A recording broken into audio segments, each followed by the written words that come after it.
Assalamualaikum warahmatullahi wabarakatuh. Salam sejahtera bagi kita semuanya. Sebelum kita mulai proses belajar kita pada kesempatan kali ini, marilah kita mulai proses belajar kita dengan berdoa. Semoga apa yang kita pelajari bisa bermanfaat.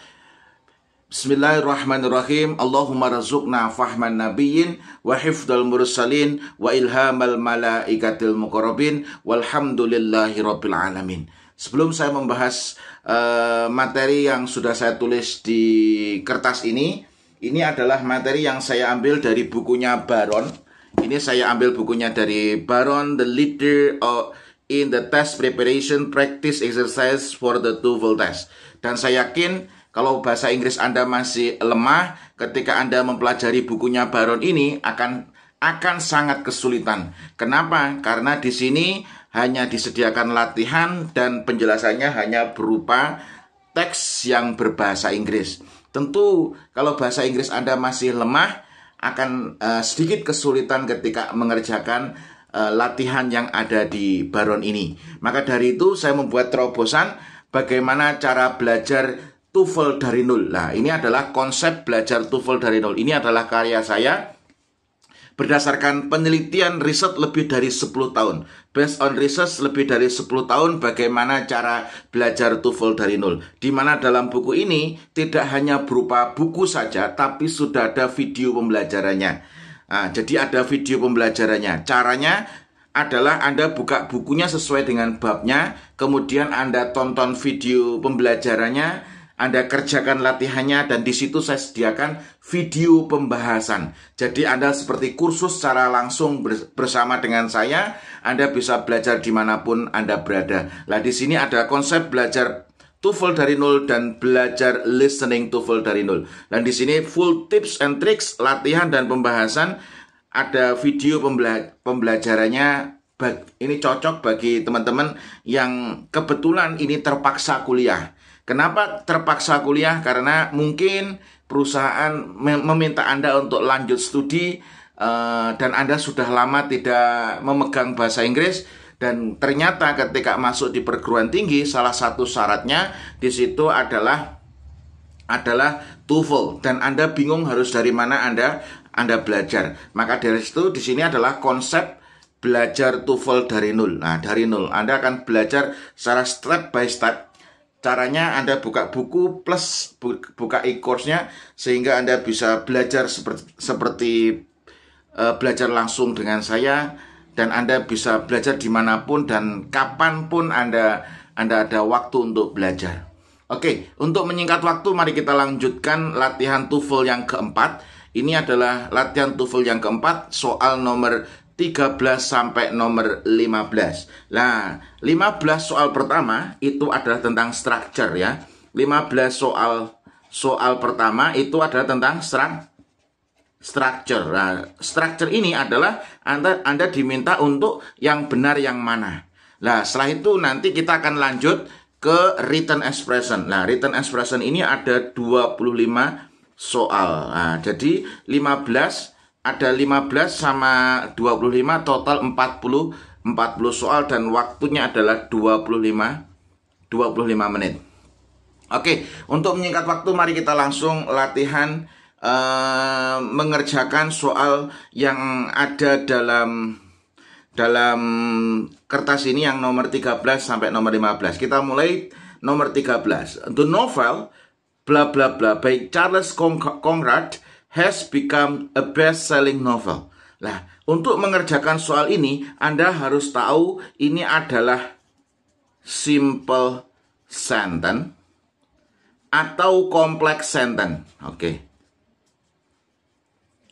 Oke, ini adalah simple sentence atau complex sentence. Pertanyaannya, apa simple sentence itu, sir? Simple sentence itu adalah apabila dalam satu kalimat itu terdiri dari subjek dan verb objek. Nah, ini adverb ini adalah simple sentence. Jadi ada subjeknya, ada verbnya. Kalau verbnya berupa verb transitif, ada objeknya baru adverb. Ini disebut dengan simple sentence atau kalimat sederhana. Yang kedua, di sini ada complex sentence. Nah, complex sentence itu di mana dalam satu kalimat di situ ada dua klausa. Yang pertama di situ adalah in the independent clause. Yang kedua adalah dependent clause. Clause ya. Dimana dalam satu kalimat itu terdiri dari satu independent clause, satu dependent clause. Lah, independent clause itu apa, Sir? Independent clause itu adalah induk kalimat. Kalau dependent clause itu apa, Sir? Dependent clause itu adalah anak kalimat. Oke. Nah, kalau teman-teman belajar dari buku konsep belajar TOEFL dari nol ini di bab yang paling terakhir. Loh, kenapa kok di bab paling terakhir? Karena ini materi yang paling sulit dalam TOEFL. Loh, kenapa? Karena ini sudah levelnya sudah level advance ya. Di situ ada sentence, itu ada simple sentence. Nah, di situ ada apa? Di situ ada simple sentence, ya toh.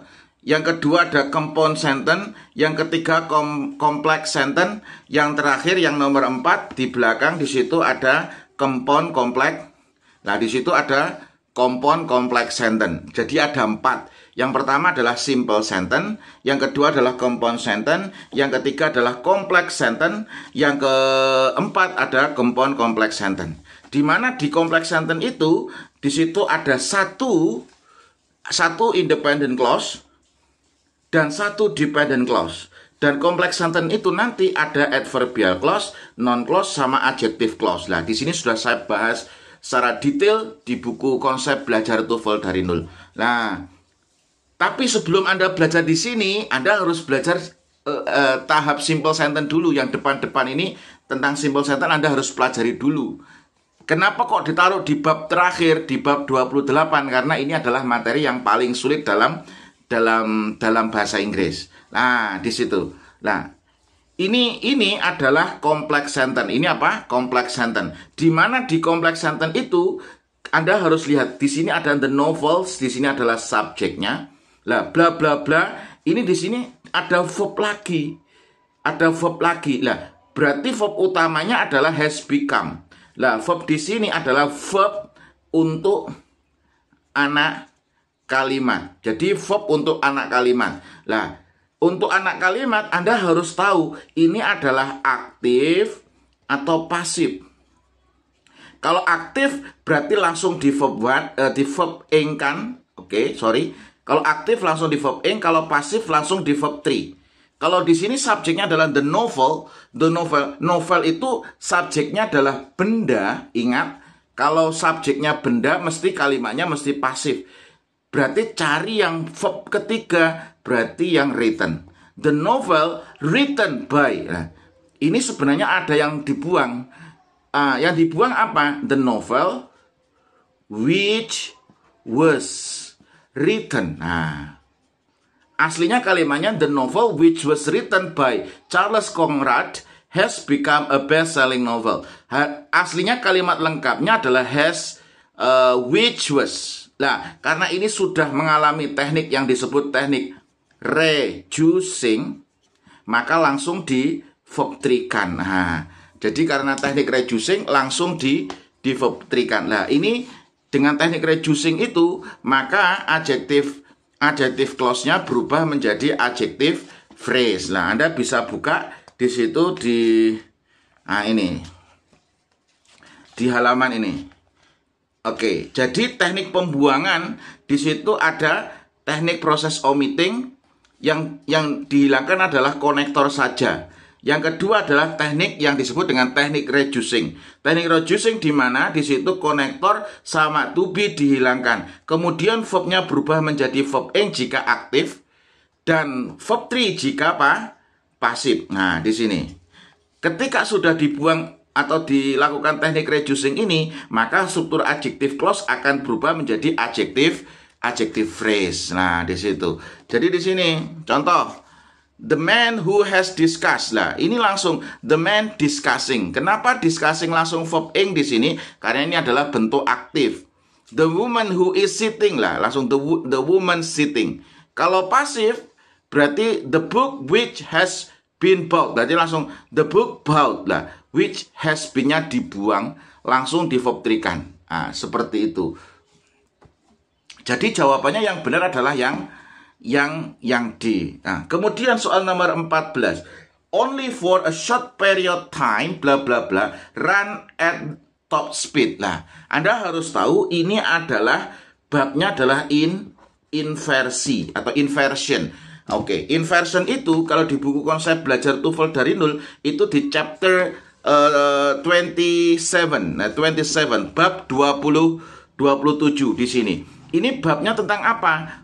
Ini babnya tentang only plus time expression. Nah, di sini ini only plus time expression. Nah, di sini lah. Ini only plus time expression. Nah, makanya kalau sudah ada only plus time expression, di situ harus dilakukan teknik yang disebut dengan teknik inversi, di mana to be-nya lebih dulu daripada subjek. Nah, di sini to be-nya lebih dulu daripada subjek, dan to be-nya lebih dulu daripada subjek. Cari di sini only for a short period of time. Nah, di sini only plus time expression.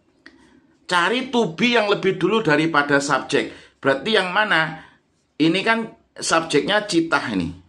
Citah. Nah, berarti jawabannya yang B. Karena ini adalah auxiliary. Ini baru subjek. Seperti itu.